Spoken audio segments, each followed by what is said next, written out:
I help you remember why you came to this life. I do believe that all of us have chosen to step into this carnation. We've chosen to embody this body. We've chosen our parents. We've chosen this life. We've chosen these lessons. But we get here and we forget. We forget why we came.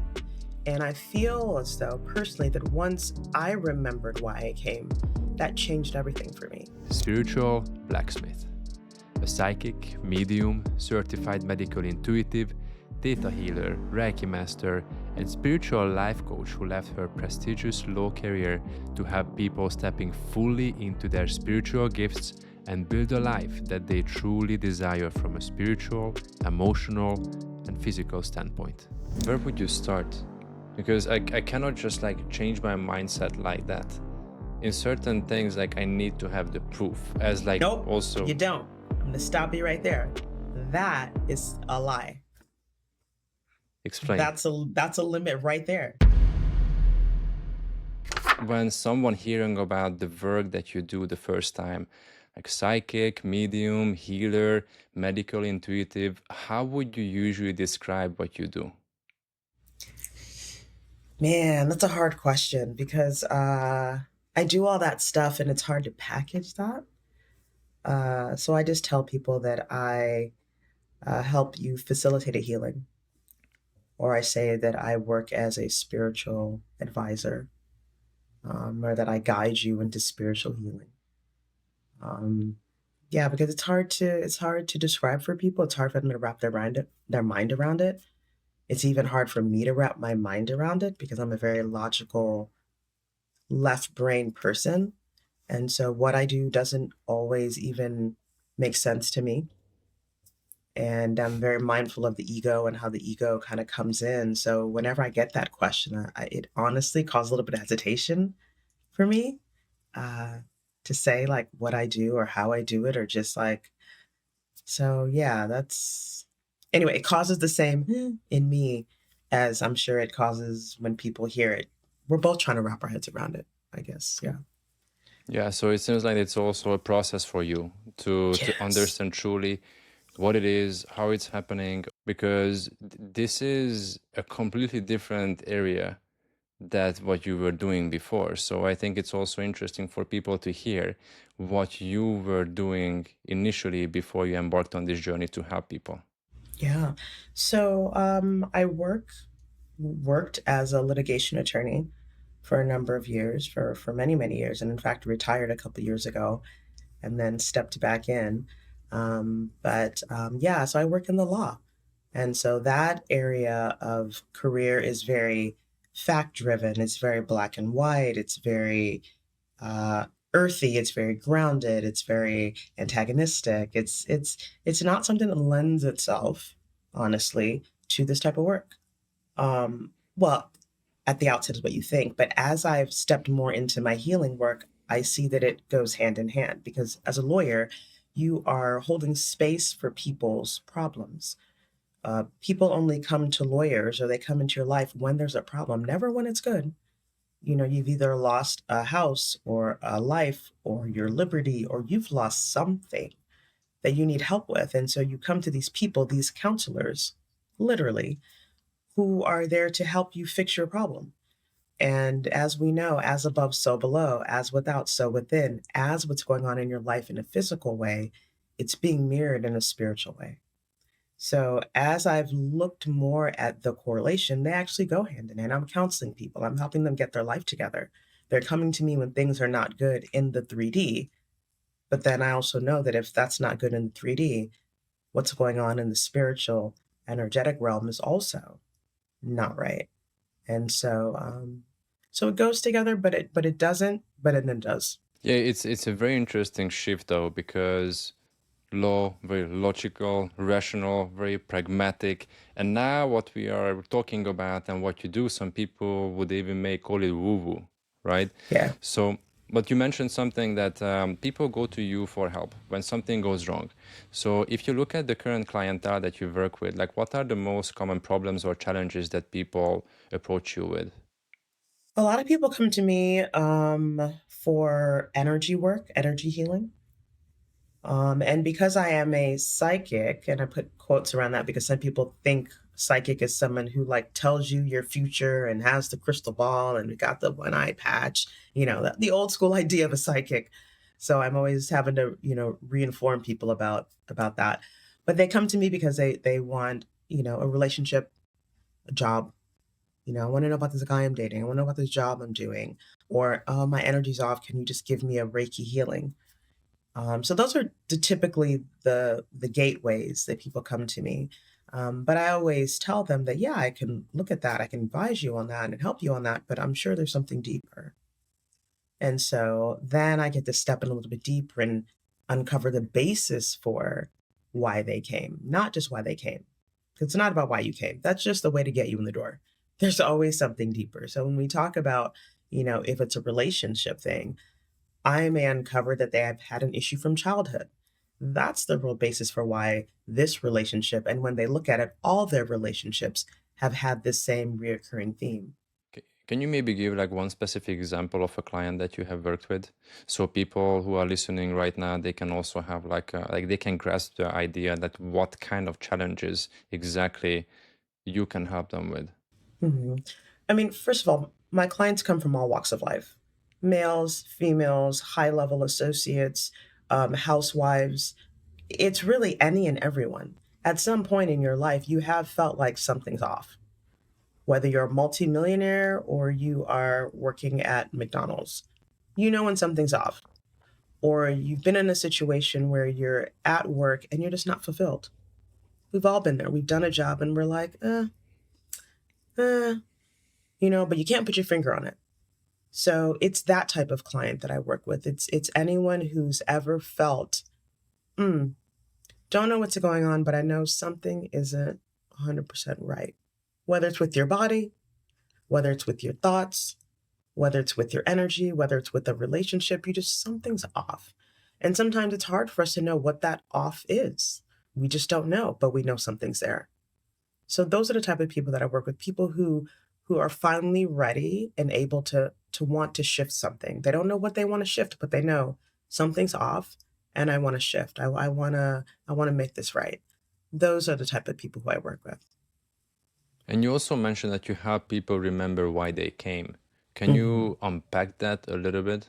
Yeah. Yeah. So for my business tagline is I help you remember why you came. And I say that because I help you remember why you came to this life. I do believe that all of us have chosen to step into this carnation. We've chosen to embody this body. We've chosen our parents. We've chosen this life. We've chosen these lessons. But we get here and we forget. We forget why we came. And I feel as though personally that once I remembered why I came, that changed everything for me. It gave me a new lease on life. It gave me new excitement, a new passion, a new zeal, a new sense of boundaries for me to know when to say no and when to say yes. And so my goal is to help each person who comes to me remember why you came into this lifetime. Maybe the first session, we don't remember all of it, but we remember something. And all you need is that something to get you back on track. And once you're back on track, you're back in your flow, right? Because a lot of us spend our life swimming against the current. And so my desire is to help you remember that you can float on your back. Remember that you are a breaststroke swimmer. And now you're like, oh, okay. And that's all it takes sometimes is just that little, and all of a sudden you're off. And next time when you hit a bump, you'll say, wait a minute, oh, wait, but I could swim. And you move a little bit differently instead of being derailed like you were last time because you didn't remember your power. You didn't remember who you were. You didn't remember your gifts. So I do feel like all of us come in with something. And if I can help you remember that, then you're off. You're living a better life. You're living a happier life. And then guess what? You're becoming a better person to the people around you. That's important. And you're helping to make the world a better place because you're remembering who you are. Because I feel like a lot of us are here, we're unhappy because we don't remember who we are. I think that's something that's a very common topic in so many people's head. Like, who am I? Why am I here? Am I doing what I'm supposed to do?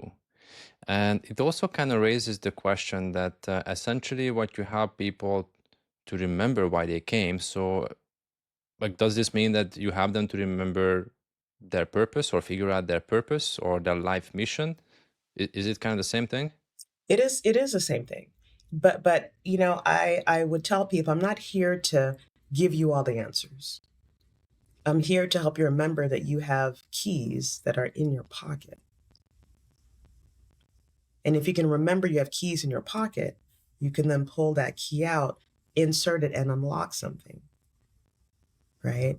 And so you may unlock this one door to this room, and you're like, oh, I forgot about this room.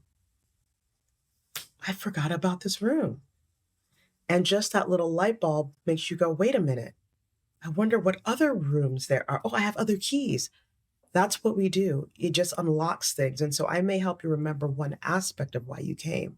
And once that's remembered, that then shifts energy. And now you've unlocked another area of the mansion. And also you realize I've had access to this mansion this whole time.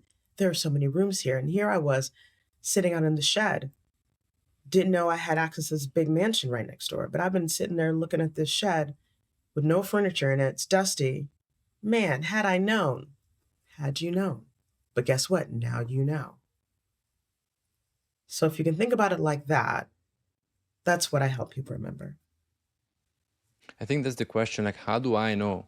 And how do I even know that I am not just living in an illusion that I have created for myself?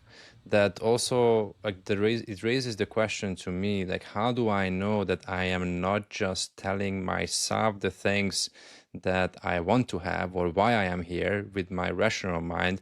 It's more like that my ego speaking versus what my soul path is. So how can someone know whether their ego is talking or whether their soul is talking or guiding them on the path that they are meant to walk? Is there a way to know that? I'm going to say I don't think there's a 100% surefire way. But what I tell people is no one has a monopoly on truth. Truth with a capital T is truth. When you hear truth, your body resonates with it. So when I'm having a session with a client and I speak something, they'll go, Oh, I it can second that. Yeah. right? It You just just hits know. you. You just know. You just know, or you've been feeling a certain way, and then all of a sudden I verbalize, this is what I'm picking up with you. You sense this, and it's like, and then I say, this is what I know about you. You have a creative side that you are not feeling fulfilled. Yes, truth. That's the type of conversation that we have with the work I do. I'm going in, I'm tapping into your soul. I'm telling you, this is what your soul is literally telling me. And you're like, man, I knew that. But you thought it was your mind. You thought it was your monkey mind telling you this, and you were just doubting. No. Your soul has been telling you for years, stop doing this line of work. This is not you. Don't be scared. Step out and become a designer. Don't be scared. You have talent, but you're like, I don't know. And then you're busy looking at other people, and you're like, man, I'm not that type of designer. I don't have that type of talent. But your soul's like, right. You have a different talent. And let's cultivate that. But you're too scared. Why? Because we're scared to fail. I get it. We're humans. And so if I can help you remember that you're gifted, maybe not in that way or the traditional way, but you're gifted. And guess what? People need to hear your particular gift because you're going to inspire other people. You're going to then step into your energy, which is going to allow you to call your tribe out, and they're going to support you. That's what I'm trying to help you develop. That's what I'm trying to help you remember. So how does that look exactly in practice? So if we talk about mediumship, because I already have like a preconceived notion about like what a medium does. And my reference point is what I see in movies that like you call the spirits and you talk to the dad and the dad is going to tell me, Adam, this is a message for you. So Yeah. can you maybe just like walk us through like how does this actually look like in practice when someone comes to you and what exactly do you do and how it works? So let's say a client comes to me, and typically if they come to me for a reading, and let's say it's a psychic reading, they say, hey, I want help with my job in this relationship. I'm like, okay. And I always tell my clients, don't tell me really what's going on with you.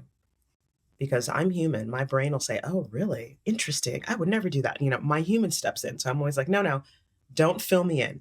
Let me just really tune in on a soul energetic level and see what I'm picking up from you, see what your soul is telling me. And then once I talk to them about that, I also ask them, I said, hey, if anyone from the spirit world chooses to step forward to give you a message, to reinforce something, is it okay? Because some people are weirded out by that. And most times people say yes. I don't know if I've ever had anyone say no, I don't want to. Actually, one time I did. But they say yeah. So I say, okay. So then now that I know I have free reign, I'm here to just be a channel. I'm here to just open up. I'm here to just allow what information is going to come through. And so as I'm there, I'm talking to them. And sometimes in the middle of speaking to them, I'll become aware of someone who stepped in. And let's say I'm having a hard conversation with the person, like talking to them about something that I'm picking up from their childhood, something that may be difficult for them to want to step back into. Their loved one may step up at that time. And it could be someone who they trust. Like, let's say the proverbial grandma. Grandma steps in. And I may say, hey, I'm just now aware of a woman next to me. And I say, do you mind if I explore that? Yeah, go ahead. I then will describe what I perceive. And so I will stop here and say that some people, when they're mediums, can see the person who they are talking to, like literally see them as if I'm seeing you, or we can perceive them in our mind's eye. And so that's called clairvoyance, which I'm sure you may have heard that term before. And so we have objective clairvoyance, which is visioning outside the body, like seeing them like I'm seeing you, or subjective clairvoyance, which is seeing them in the mind's eye, kind of like perceiving them. So I see them subjectively. So I don't see, like, I wouldn't see your grandmother standing next to you with her hand on your shoulder. And I always joke and say, I don't see that because my spirit team, my guides know that that would freak me out. And I'd probably not do this work because I don't want to see people just milling about. It would weird me out. So I see them on the inside in my mind's eye. So when I say that I'm perceiving someone, I would just close my eyes and breathe in a little bit just to relax myself. And I would allow myself to perceive the information. So from that, I can perceive what she looks like. I can perceive an age. I can perceive her body type. I can begin to perceive her personality. Now, as I'm saying perceive, the other gift of clairsentience layers in, which is the gift of clear feeling. So I perceived her energy, saw her, then I perceive more about her through the feeling. So I would say this feels like a woman in her 70s. This feels like a woman who would have had a really loud, interesting laugh. And sometimes my gift of clairaudience, clear hearing will pop in, and I may even hear her laugh, right? So these gifts layer in to help me with my mediumship. And through these gifts, I can then describe to you the person that I'm seeing, feeling, perceiving.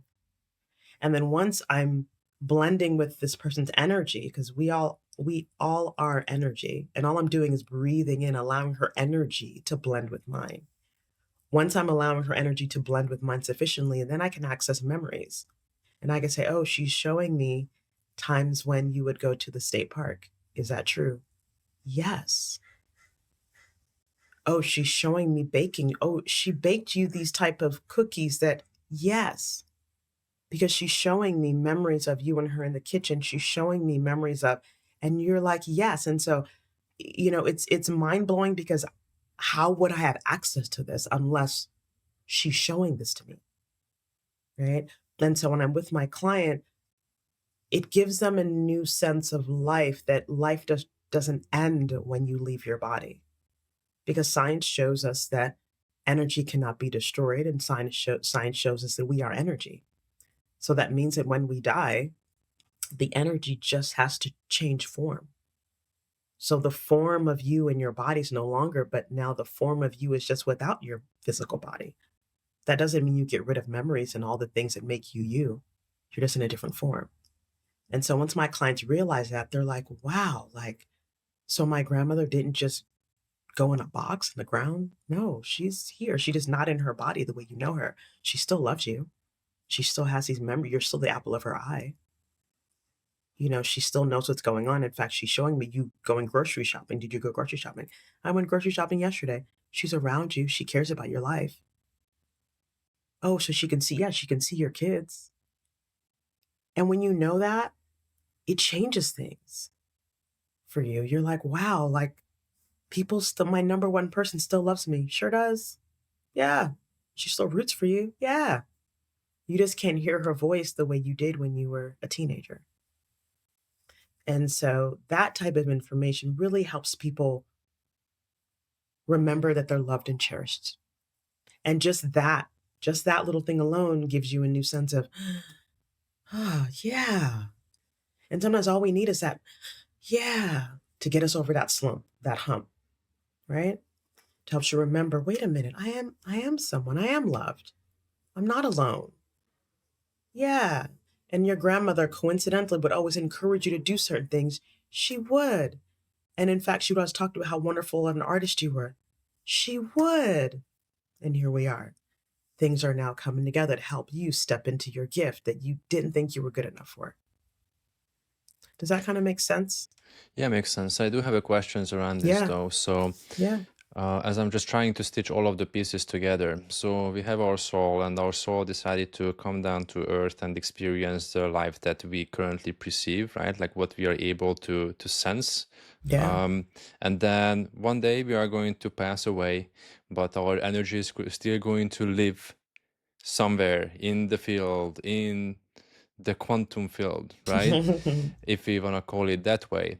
Yeah. But then when you see these spirits or souls or individuals that come to visit and share these messages, they are able, is it like a version of that soul that's related to that individual, or is it, I hold on, like I think what I'm confused about a little bit is that my soul was here, and then we live this life, then I leave this body, and then my soul is not this body, is not this mind, is not any of this stuff. But then when it comes to visit and send these messages to someone, then you see it as the person that soul was once that's related to that individual. Mhm.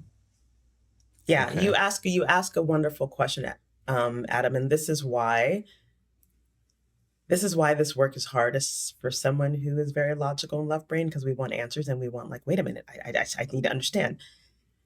And I have to remind myself that my brain is only as old as I am in this lifetime, right? And so there are things that are above my pay grade, right? And so, but yes, to answer your question, because I do believe in past lives, I do believe that we reincarnate so many ways. But when you come back to this person who's still here and you've gone off into the world of spirit, you need to show yourself to me as the medium, as someone who they would remember. And because energy is energy, and you've heard of Akashic records, you have all the memories of every life you ever lived, right? But you're not going to show up as King Arthur II now to your brother. They don't know King Arthur II. They weren't alive at the same time. So you're going to show yourself the way the people who know you in this lifetime know you. Does that make Okay. sense? Yeah, so I'm going to show up on a way as the person can feel related to me, because they don't know that version of me. This is a version of me. Adam is a version of me, and I have other versions of me living simultaneously, right? But if I was speaking to my brother, like, this is the version that he's able to connect to, and that's how I come forward, right? Yeah, Okay. that's how I would explain it. Yeah. Now, are we 100% correct? No idea. But this is what resonates, because there's so many, like you said, different versions. There are thought processes that people say we're living simultaneously in different time dimensions. Yes, probably. No idea. Makes sense. You know what I mean? So, but the way that makes sense, only because I've experienced me being a channel for someone. So I'm like, well, They are presenting themselves in a way that they know, and they're not here. They can't come any other way, otherwise they wouldn't know them. So they have to present themselves in a way that they would know. Yeah. And when this happens, because we haven't had a session like that together, but I'm just wondering, like, you are more like an intermediator, and then they tell you something, or you receive something, or you perceive something, then you translate it and you share it with the person you are speaking to, or it also happens that you immediately, channel this information and you speak as they are speaking from the unseen world. Mm-hmm. Yes and no. There's something called trans mediums who do that, where you just speak as the person. For me, I typically translate, meaning this is what they're telling me. And sometimes I translate through feeling. There will be times where I will be with a client and I feel the emotion of their loved one so hard that I'm overcome with emotion. Like I'm crying. I have cried before during a reading because their loved one is sending them so much love, or is, coming through with such emotion that it's overwhelming to me. Right. And so, and in those moments, I'm saying, this is what they're saying, and I'm just overcome with emotion. So it's like it's going in real time, and my client can see what's going on, and they're resonating 100% with the message that's coming through. So there are different ways to bring the message through, like you said, intermediary or using as a channel coming right out. So when the spirits talk through you, whether you are the translator or the intermediator, or they use you as a channel, it means that they have information about everything. Meaning that they also tell the future? Like, can they share that future timeline with me, for example, if we are speaking?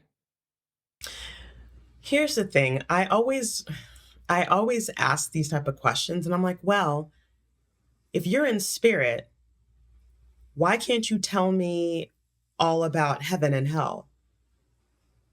Or because I grew up, very religious, and I'm always wondering, well, wait, are you in heaven or are you in hell? Like, where are you talking to me from? I got questions. Um, but they never talk about things like that.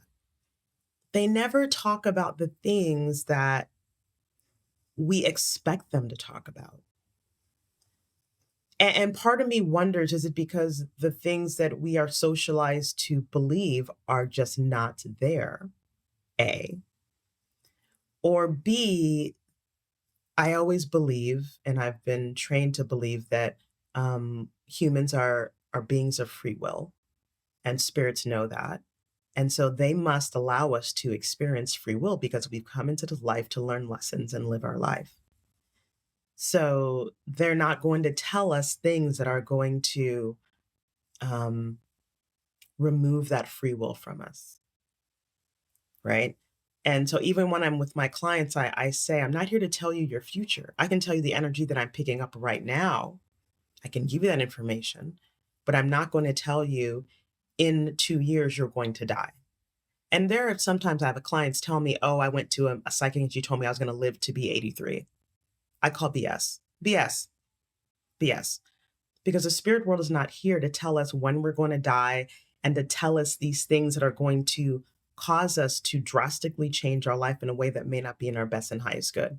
Because if I tell you, Adam, that you're going to live until you're 64, what are you going to do? I'm gonna live probably until I'm 64. Right. You're going to change your mind to do that and fulfill that. Or you are going to maybe you're going to just live a haphazard life.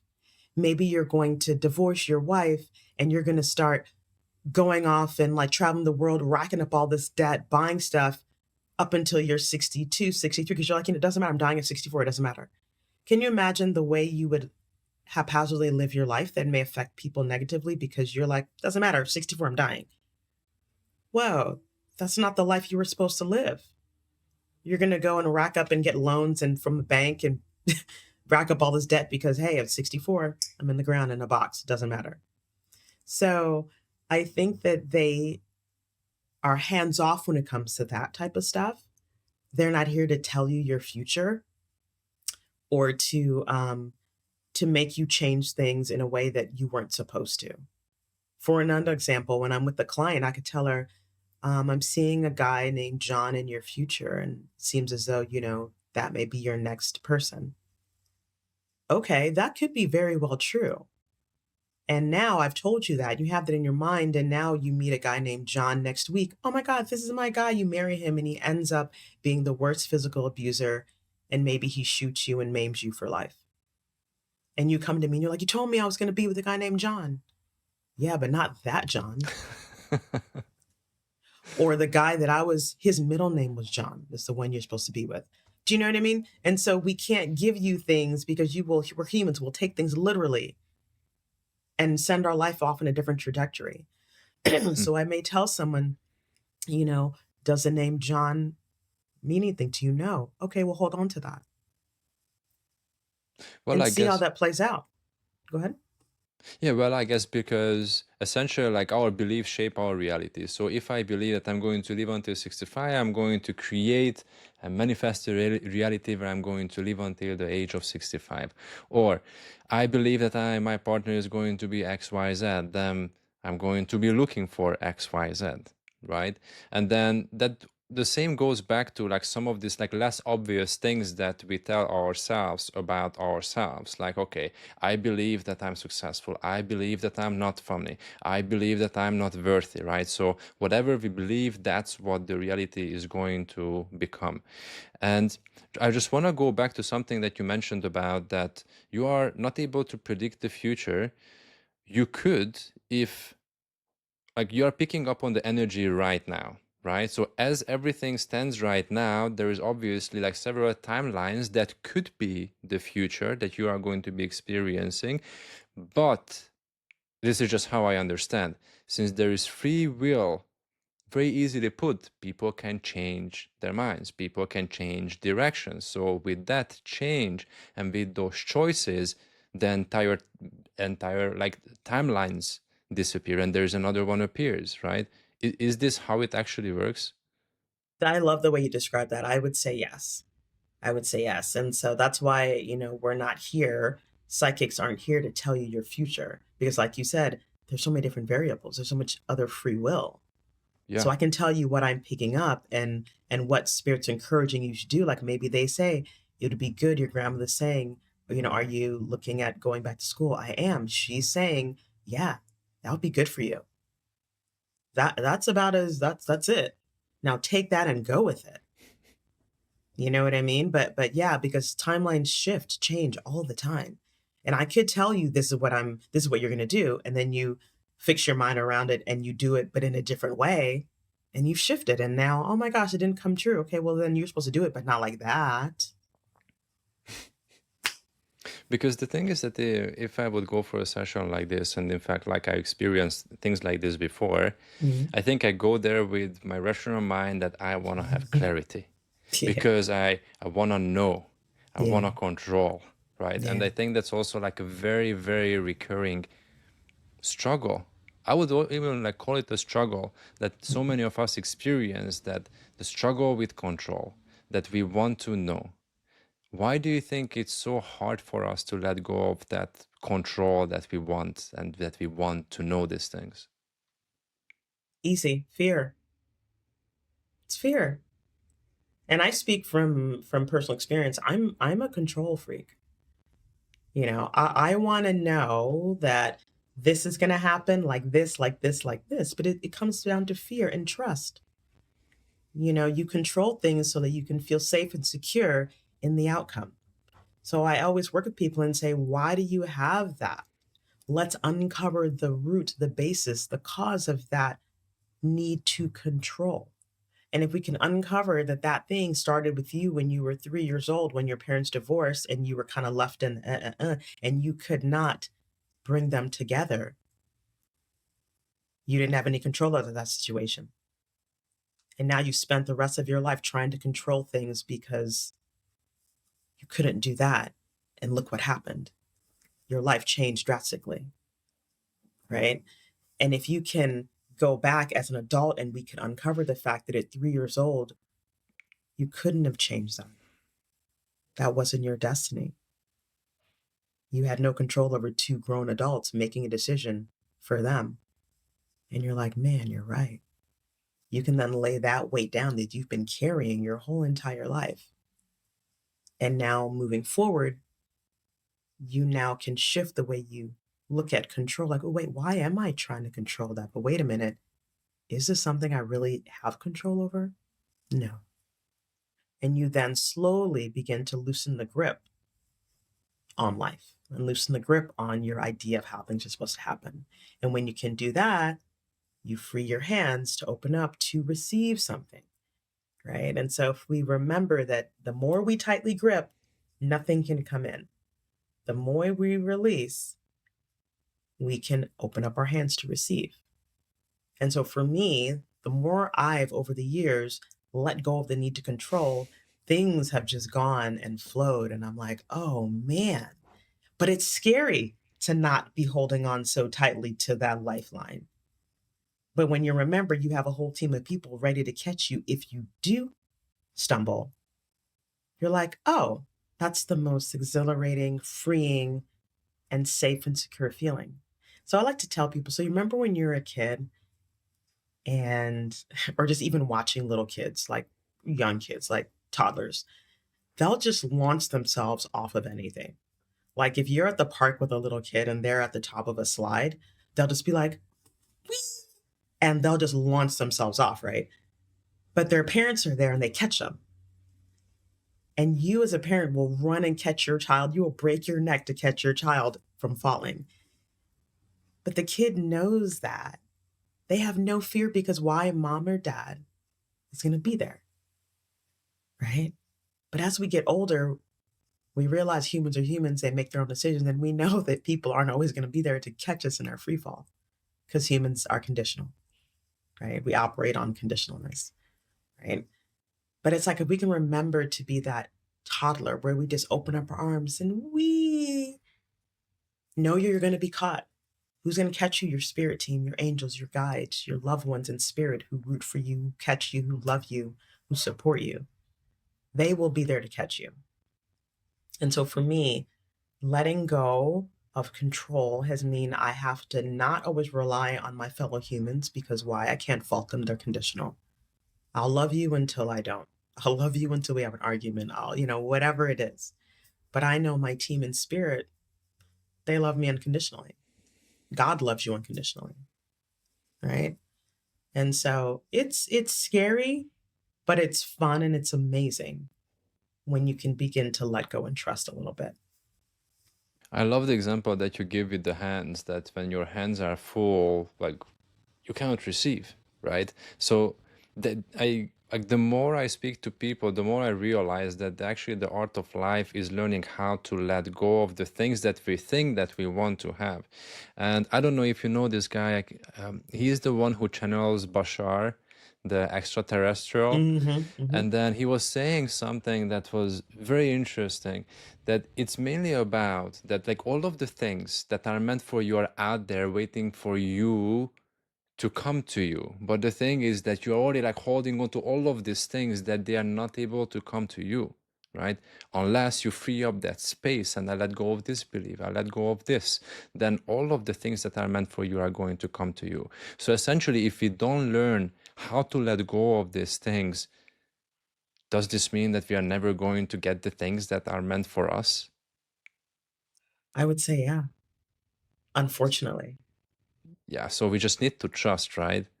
That like what we let go of, I trust that I'm going to be caught because I'm holding on to those things because of fear. You just said that. And we're holding on to all of these beliefs because this is how we were conditioned. That's how we were programmed when we were kids, babies.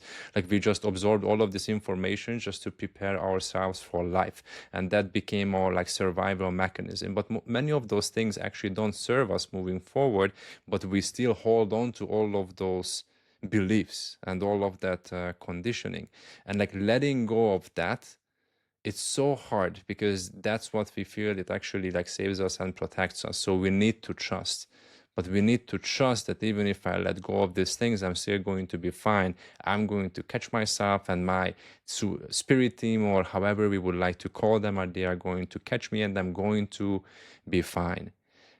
but it's so hard. It's so hard just to let go of that grip and then just like fully embrace, like, okay, I just trust whatever is going to happen is going to happen. I trust that things are going to be fine. I trust that life is going to give me what I need to receive. And I wanted to talk about this trust because I was listening to one of your interviews or speeches that you gave, I think, at the church, and you were talking about trust. And you were talking about trust as a process, not as a destination. Can you maybe explain that? Like, what do you mean by that? I mean that just like you mentioned, it's hard to let go of things. And I think people are very self critical regarding their ability to trust and their ability to let go. And like you said, it's hard. But I try to tell people it's not something that you just uh happens one day. It's literally a process. It's a process. It's something that you have to keep going through. And every step of the way, you learn to drop one thing out of your hand. You keep walking, you drop another thing. And I think it's funny because I envision in my mind as I'm talking, like someone holding like a whole bunch of stuff in their chest and they're walking. And it's like, oh, trying to hold everything. And then one thing falls and you pick it up. Okay, keep going. And then it falls, and you're like, oh, I just don't have the space for that. Bingo. Yes. And then you're like, okay, I got everything else. Okay. And okay, you got something falls, you pick it up. Okay, I'm good. Something falls. I just, oh crap, I'm walking. I can't get back. Okay. Spirit's like, yes. Okay. She's letting that go. Great, great. And you get to the point where you're walking and you finally just like, I'm tired of carrying these things. And as you're walking, you're passing by all these things that you want to pick up, but you can't because you have this crap in your hand. But you're still walking. You're still walking. And eventually you get tired and you're like, oh my God, I can't carry this anymore. And they just fall and you're like, crap. Now what am I going to do? I'm supposed to be going to someone's house, supposed to be taking things with me. I've dropped half of the stuff on the way. What am I going to do? And as you're walking, someone drives up, dude, hey, do you need a ride? I'm actually going up the street. Did you need a ride? And you're like, man, I would love a ride. I'm heading that. Get in. Yeah, get in the back seat. And you're like, oh, you get in, there's air conditioning in the car. You're like, oh, God, this is amazing. And the person's like, oh, by the way, there's some bottled water back there. You just open up a water. Oh, thank you. Oh my God, it's so hot outside. Thank you so much. Okay. And then they're like, hey, do you mind if I stop at the store? I'm going that way, but I just wanted to stop at the store and pick up some things. And you're like, yeah, I actually needed to bring some things with me to where I'm going, and I dropped them. Yes. The person's like, sure. So now you have a ride, you're in the AC, you got a beverage, and now you're stopping at the store. You get out, you've shopped. The person's like, take your time. I'm in this aisle. Now you've shopped, you've gotten things. Guess what? At the grocery store, they put things in bags. Now you have all you need. It's in a bag. You guys come, you can put the bags in the trunk. You don't have to carry them. You got space. This is amazing.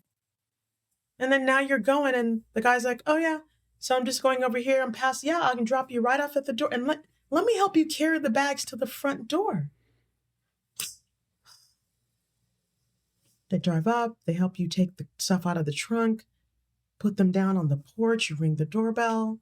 The driver says, anything else? Thank you. They got back in the car and they've gone. Now you're at your destination. You rang the doorbell, the person's house you're at, they've helped you carry things in. That's not the day you planned, but look at the way it turned out. All because you finally let that stuff go. Does that make sense? That hypothetical just came to me out of the blue. But to me, that illustrates it. I can totally see that happening. I think like this is how life can actually carry you if you let life to carry you and like not you trying to carry yourself and carry everything in your life. But here is the challenge. And I'm speaking from experience because there is this kind of like waves that come like, yes, I know I need to trust and I need to let go of control. honestly, I feel that that's probably like one of the biggest challenges that I have been facing and working on. And there are days and months and moments when I'm like, I'm better at it. So what would you suggest to someone who is, let's say, like similar like me? Okay, I have this like wave of inspiration or wave of trust that, okay, I'm going to let go of control and I'm going to just trust that life is going to carry me where I need to be and things are going to be taken care of. How can I still be in that belief and trust when things are just not happening? Okay, I trust things are gonna be fine. And this is still shit. Oh, this is even more shit. It's even like more difficult than like, oh fuck, like, okay, like, let me get this under control. And then I'm back onto my old pattern, right? So it's always like going on track, like on path, off path, on path, off path. So like what would you suggest to people, like how they should navigate those moments when it's like so hard to trust that like any rational person would say like, okay, fuck this, I'm going to get my shit together and I'm going to like carry it myself again? Yeah, excellent question. I would say I memorialize a lot of things. I tell a lot of my clients, write things down. When things are going amazing, when something crazy just happened that was the best thing ever, write it down. Because your brain only operates on facts. You need to create new facts for your brain. So, like, your brain gauges everything by what has happened to it before. That's how it knows what to do moving forward. So, if you burn your hand on a stove when you were 4, your brain says, ooh, put your hand on a hot stove, you get burned, ouch. That's a good memory for safety. Great. Right? And so the same way with if you ask your brain, you meet someone, do I love this person? Your brain's like, love, ooh, how do we do love? Okay. Your brain will go back to every situation in the past where you love someone and look for similarities. If your version of love was not good in the past because he abused you, she abused you, it was toxic, there was arguing, and you meet someone and there's no fighting, there's no abuse, you're like, this isn't love because It's not everything what's for familiar. it's not familiar, right? So you need to create new familiar things. So when things happen to you that are amazing, that like are you're in your groove, write it down, create it, a journal, memorialize it, do something. And so when you write it down and it becomes a fact in your mind because it's out, it's on paper, it's here, that's a new connection your brain can go to. So when something starts, oh my God, this doesn't happen, wait a minute, flip, flip, flip. Man, 2 years ago, I thought I was never going to meet someone. And then this was happening. Okay. Your brain starts to connect new realities, right? That's how your brain operates. It only operates on fact. So create new facts. Create new facts. That's the only thing I could really suggest for people, is just create new facts. I mean, sometimes too, I will, because I do a lot of sermons, as you listen to one of my sermons, I'll go back and I'll listen to things and I'll be like, whoa, yes. And I get a new burst of inspiration. You know, sometimes I write letters to myself on what I want to do and I'll put it away somewhere. And then I'll come back and I'll read it. Oh my gosh, things came true. I mean, there's a note that I have in my refrigerator that I did a manifestation back in I want to say 2016. It's like, where do you see yourself in the next 5 years? And I said, starting my business, traveling the world, and changing the practice of law one lawyer at a time. Still on my fridge. I started my business. I travel the world constantly. And I teach law students. I'm a law professor.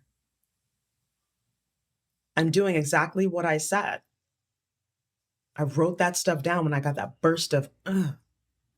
So I can always come back and see, oh my gosh, what I wrote came true.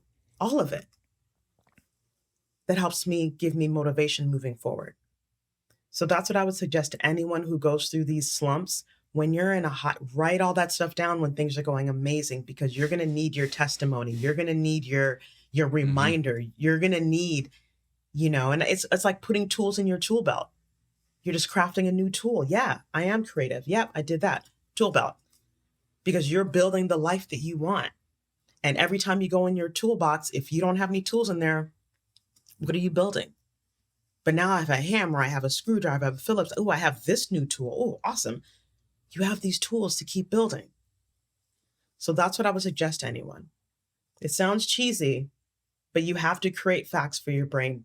Otherwise, Mm. your brain will go back to what it knows. And what it knows isn't always correct, it's outdated. I actually love that practice because it's very simple. At first, when you mentioned that, I was not sure exactly where you are going with this. But at the same time, it also, like, I just realized something that when things go well, we just take those things for granted, almost. At least like so many of us have that tendency. When things don't go that well, and that's when I like start doing the practices, and that's when I really pay attention, right? But I didn't even give myself a chance to actually rewire my brain at the time when things were going well, so I can project that one to my current situation and have that kind of almost like love-based assumption that like I assume that things are still going to be fine, right? So yeah. Oh, like I had another question, which hold on, it kind of like slipped my mind for a second. Um, oh yeah. So you put that note on your fridge, and then you said that you manifested that reality. I thought a lot about manifestation over the past couple of months because like all of these gurus have been bombarding me on Instagram like manifestation. Like this is how you can make like $1 million in a month. La, la, la, la, la, right? All of that. Like first of all, I think I feel most of them are charlatans. Like I feel that they are actually just taking advantage of the fact that some people are in lack, and they are going to teach you how to manifest the things that you are lacking, but you're still actually creating the reality that you tell yourself that you don't have it. That's essentially the basis of that. And they manifested their reality by selling manifestation to other people who are in lack. Anyway, we can have an entire conversation on this Yeah. thing. But manifestation, or when creating the things in life that we want to have, also comes with action. So the question that came to me is that how do you balance taking like bold action towards the things that you want with waiting for things to unfold in divine timing? Like, do you have any kind of like principle or framework that you operate by? I would say that the universe is always conspiring for your best and highest good. If we take that outlook and understand that and really believe that, you are always open. You're not going to miss opportunities. If you know the universe is always conspiring to bring what you want, what you need in your best and highest good to you, right? And so I am very keenly aware under that principle that when people come into my life, when situations present themselves to me, it wouldn't be coming to me unless it was in my best and highest good. Now, does your best and highest good always feel good? No. But it's for your best and highest good in the long run. And so, because that's my outlook, I'm just very keenly aware and open as things come to me. Why is this here? Let me look at this. Okay, let me see what's going on here. So I take advantage of what's in front of me. I become an active participant with what's in front of me. I engage with what's in front of me. I engage because it's either going to make me a better person because I learned a hard lesson that, wow, I'm glad I learned that lesson now because when universe brings what I really need, I needed that lesson so that I don't mess it up here. Bet.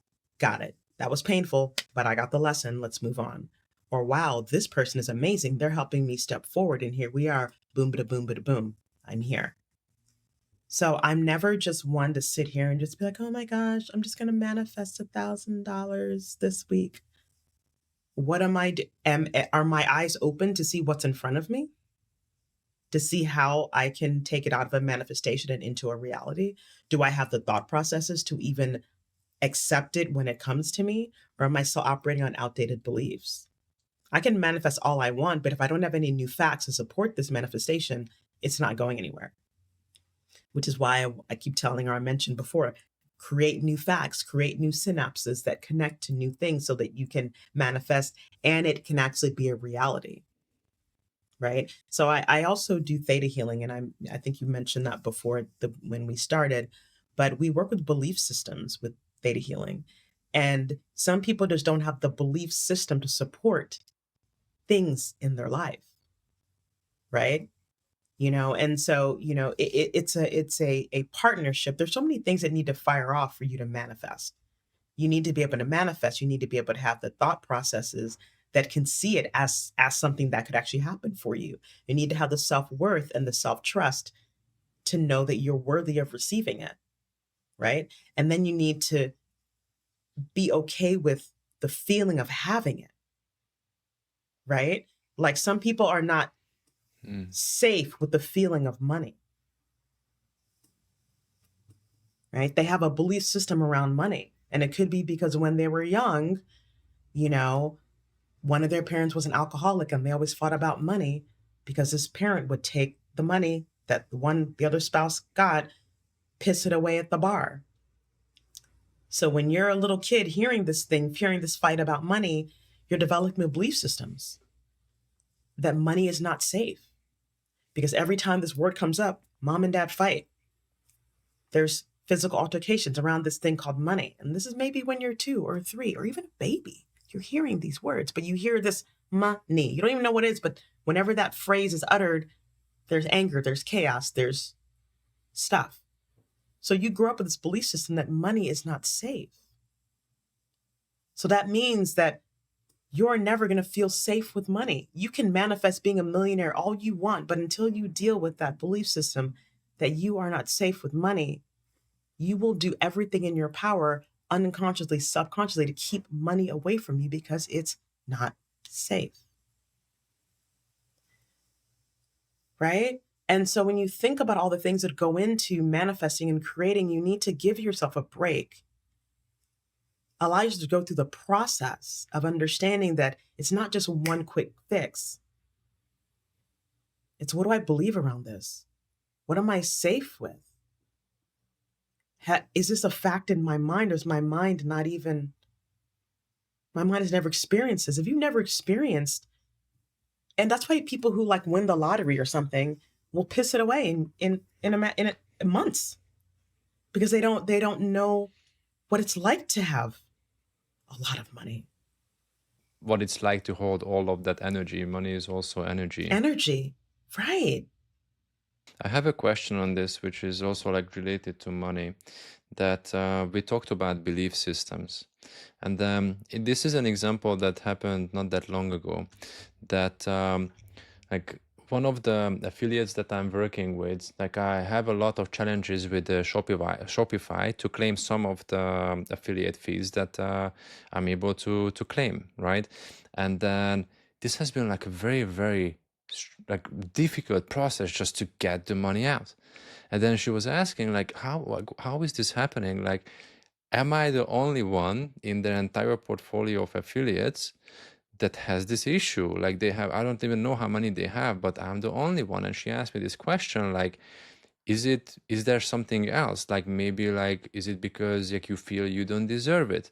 And then it actually got me thinking, like, am I the one who is creating this situation because I am repelling that money to come to me? But then I was also coming to the conclusion that I'm actually making more money elsewhere. So like, why do I let that money to come to me and not this money to come to me? But essentially my question around this is that when is it that we are the ones who are creating that? And when is it that the universe is conspiring for us to have that lesson or learn that lesson? So let's say when things are not going great, it can be about money or relationship, or I need to learn a hard lesson. Is this me who created that situation for myself because of my outdated beliefs, or is it the universe is conspiring for me to have that lesson so I can move forward? I think it could be either or both. I don't think it has to be mutually exclusive. I think there are times when you are your worst enemy. Many of us are our worst enemy. And the universe is like, okay, she's going to have to go through that lesson. She'll figure it out. And hopefully you will figure it out when lessons keep coming to you. And sometimes we as humans are stubborn. We don't figure it out. And that's the theme of our entire life. Nothing. And then we're like, nothing ever goes right for me. Here you are reinforcing that. And you know what? Nothing is going to go right for you because that's the mindset that you see everything with. And I think the universe, is there to, and you hear people say the universe doesn't understand lack because energy goes where energy grows, or energy grows where energy goes. So if you keep focusing on something, that's what's going to keep coming to you. So I'm partly a believer in that as well. I don't like to say I don't have money. I love money. It's great. I focus on things that I want, not things that I don't have. That's the way I move through life. And so, I don't know if it's the universe. I think it could be both, to be honest. Yeah, so that's on the money, but in generally speaking, let's say that when I'm like someone is going through like a hard time, is it them who are creating that for themselves, or can they consider it as like, oh, like life, the universe is like teaching me this lesson right now, and I'm grateful for that. But maybe they were the reason for that to be happening in the first place. So I'm just trying to see.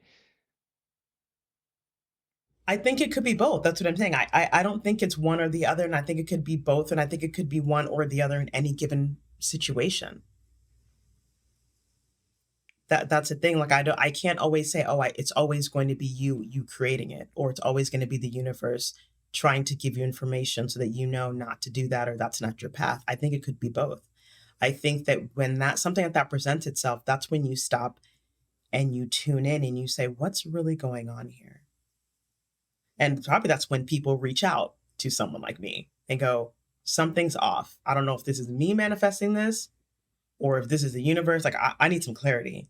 And then we can go in and say, you know what? Part of it is you. Part of it is a belief system that you're relying on. Part of it is your mindset. And you're like, oh, and if we can shift one thing, sometimes it just takes a shift of one thing and that'll move everything else into alignment. So, that's a hard question to answer, but I think it could be a combination of factors. But it's good to start by figuring out what's one thing I could shift right now to see if I can get some clarity. What's one thing I could shift? Shift your mindset.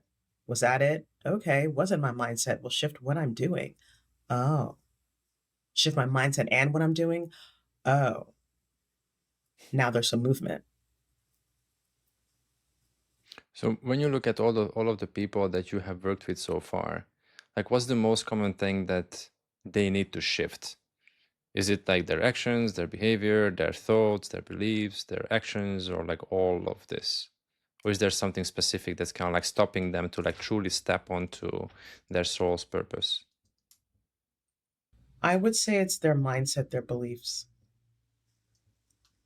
I would say it's the limiting beliefs of their mind because, like we talked about before, your brain can only conceive what it's experienced before.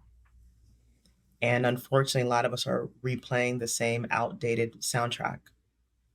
And it could be a soundtrack that was put on for us by our upbringing, our culture, whatever it is. And sometimes all it takes is for me to just remove the headphone and take it off and go, there's another station you can tune into, right? Yeah. Yeah, you could take off those. You don't have to listen to that. They didn't even know they had the option. They didn't know they had headphones on, you know? So I think it's a mindset thing because once we could shift your mindset and shift the way you think, that will change your reality and what you see. And that will change what you then move towards because now you're seeing something different. Where would you start? Because I cannot just like change my mindset like that. In certain things, like I need to have the proof as like Nope, you also don't. I'm going to stop you right there. That is a lie.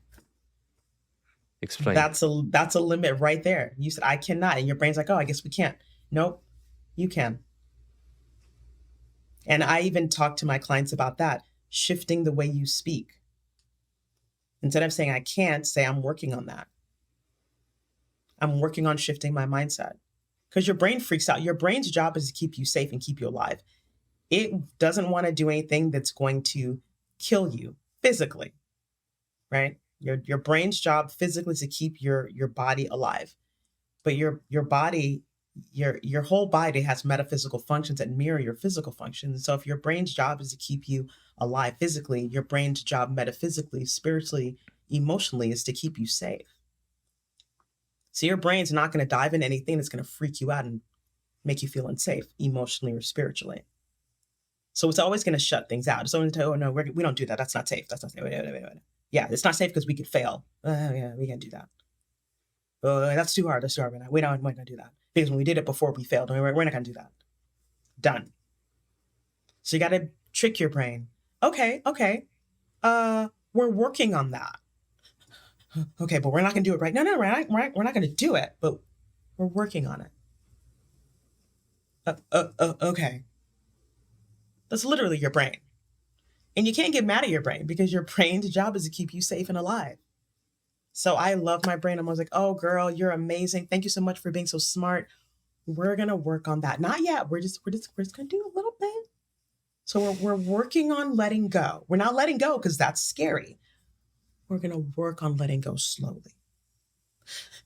Okay. I think that's a good way to get started, right? Yeah. Just like small, easy steps. Literally. But I think like what I was trying to say is that it's for some they cannot maybe okay, but just let me finish before you say like you can. But you first, like, you have to believe that you can change like that. But what if I don't have that belief yet? What if someone doesn't have that belief yet, that yes, I can just install that belief, I can change my mindset like that?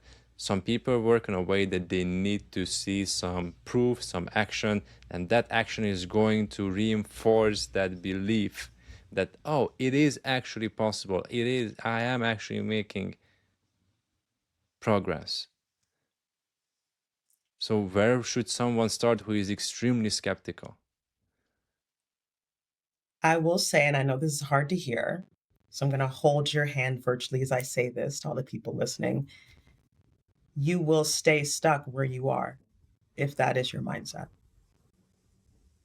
Full stop, period. If you want to make a change, you have to be open to the possibility that change is possible. And that's not a far reaching ask. I'm not asking you to change or believe. I'm asking you to be open to the possibility of it. And if someone says to me, I'm not even open to that, okay, well then, ma'am, sir, I cannot help you. Carry on. Which is hard for people to hear. But I've learned in my work of healing that a lot of people don't want to move. A lot of people don't want to shift because it's scary. But for those who want to shift, when you get to a low enough place, you will shift. You will get to that place where you're like, okay, I am at my rock bottom. Everything else I've tried has failed. What have I got to lose? Perfect. That's where we want you. Because now you're open to the possibility of a shift. Which is why it was mentioned before. You don't have to say, I can let go of everything and I can not be control freak. Okay, but I could be open to the possibility of trying to let go of things. If you can be open that way, then we can work together. The universe can work with you. Like you're workable, but if you don't have the awareness of even being open to that, there's not going to be a shift. That's harsh for people to hear, and I understand it. I get it. But that's the truth. You have to want to shift and then do an action. It's the combination of the two. You can't say, I want it so bad, but I'm not willing to make any changes, even in my mind, to even allow it to start to happen. I'm open to the possibility of. Yeah, I think everybody can fill that gap for themselves. Yeah, and that's not a hard ask. I'm open to the possibility of. That's not even committing you to anything. You're just saying I'm open to the possibility of maybe. That's all we ask. That's all the universe is asking of you. Are you open to the possibility that you could have the life you desire? If you're not, then it's like, well, then I don't know what to tell you. I don't know. Stay where you are. See how that goes for you. Well, I have prepared you a couple of fire questions. So, like, quick questions, quick answers. Yeah. Yeah. Okay. Okay. So I can also call it the circle of ones. So I'm always interested just like one specific thing that's going to be your answer to that question. So the first question is that what is one practice that has changed your life? Yoga. Can you explain why? Yes, it's the union of breath to movement. It's connection with your body. It's meditation. It's slowness. It's grace. It's challenging. Yeah. To keep it simple, it's all of those things. And I'm a yoga teacher. And it's funny because years ago, when I was stepping into my healing practice, or just when I was still skeptical of this whole thing, and I'd meet with someone and they'd always ask me if they're a psychic, they'd say, "Do you do yoga?" No, I don't do yoga now. Spirit's saying you should do yoga. And I was like, no, I don't do yoga. I'm an athlete. I don't do yoga. This kept happening so many times by different people who didn't even know me. Do you do yoga? And so now when I look back, I teach multiple classes a week, sometimes 5, 6, 7 classes a week. That's how I touch people. They come to yoga class, they experience yoga, and they're like, I've never had a class like that before. I felt things. I cried. I think, oh my gosh, we did the meditation. We did that. Can I talk to you later? And that's how people realize wow, there's more to this. There's something more. They didn't even know they needed it. And so I literally laugh that back in 2014 and 2015, when people would always throw this yoga thing in my face, I'm like, I don't do yoga. Yoga's weak. I'm an athlete. I run, I do stuff. Here I am. Yeah. So yoga. Awesome answer. If you could get everyone to understand just one thing about their existence, what would it be? Wow, that's a deep one. I would say that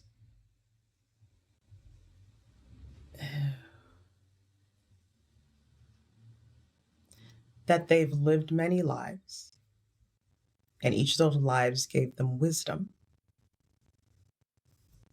and that wisdom is going to be further unlocked with every life that they have. So that in the life that they are in now, we're here to unlock some piece of wisdom. And hopefully that'll encourage them or inspire them to figure out why they came, what wisdom they wanted to unlock in this life.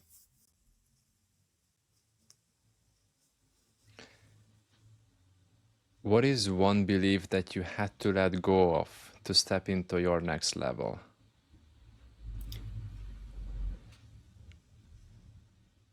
I had to let go of my religious beliefs that were very restrictive. And in the way I looked at God, the way I looked at religion, the way I looked at relationship, all of that, that was my biggest struggle, was just allowing myself the grace to question and the grace to know that I was still loved by God and that I still believe in God, and that you can believe in God and be loved by God and have a different relationship with God than someone who calls themselves a Christian or calls themselves a Catholic or calls themselves a Muslim. And by calling ourselves these various things, does that mean we have one is better than the other.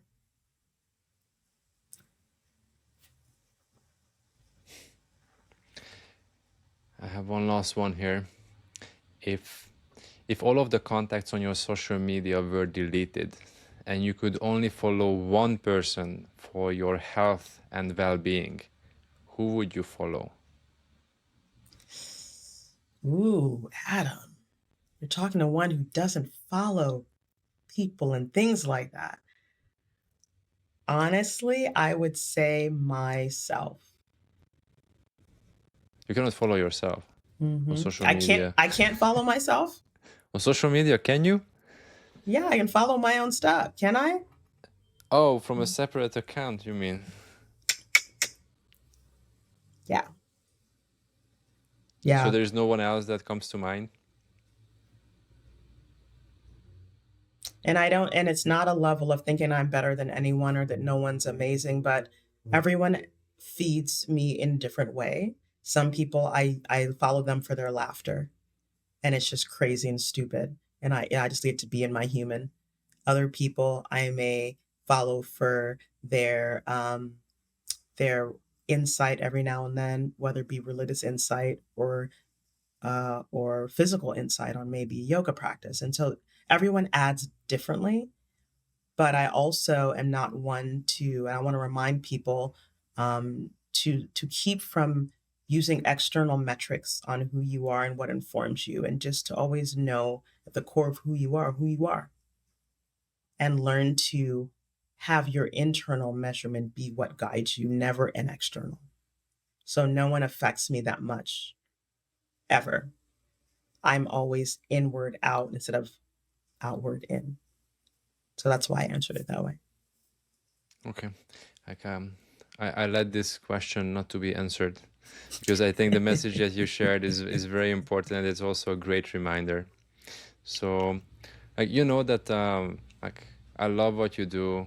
I love the practices that you have. I have seen your development over the past 8 years I since I have know. known you.